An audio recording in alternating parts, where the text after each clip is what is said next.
here is a symbol of the huge problem with the Montreal Canadiens schmousel. In the recent Tony Marinaro podcast, a viewer sends in a question about how they, that audience member, is disgusted with the reverse retro jersey.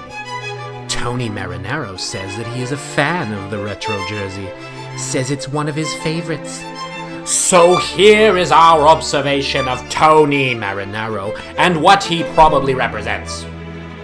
He probably has a friend that is connected to the company that is designing and printing or manufacturing these jerseys, and all the rest of the commodities and the merchandise that is being cranked out by the machine that exists around the entire Montreal Canadiens / Quebec hockey culture world.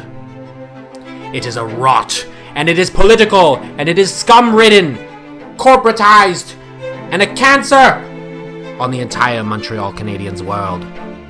And we have said it before. There have been many people that are making their livelihoods from the entire rotten culture. And in our observation, Tony Marinaro is just one of an entire culture. Marc Bergevin was part of that culture. The idiot son billionaire, Jeff Molson, is part of that culture. Many in the sports media in Montreal and all the rest of Quebec are part of that culture.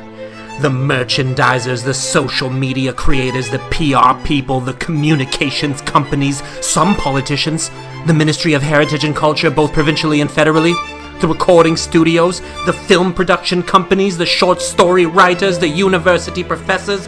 The list can go on and on and on. The Gazette management, etc., etc., etc. The French newspaper and press. The whole smoky, swirling whirlpool of theater that is the Montreal Canadiens. Montreal the city, Quebec the province, the elite, the corporate, the artistic, the academic world, all of it!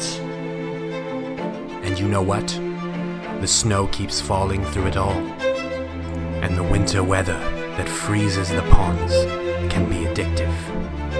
And it reminds me, one of the muscles that Bergevin appeared to be so proud of.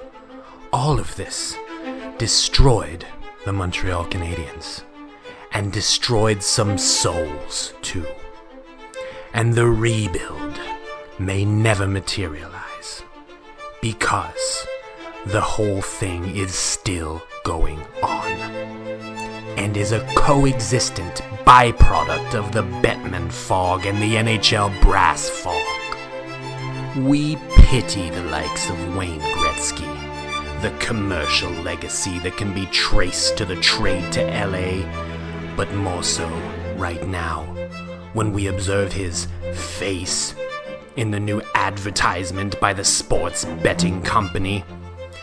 It is revolting, repulsive, revulsive, disgusting, demoralizing. But it symbolizes how pathetic the entire thing has become.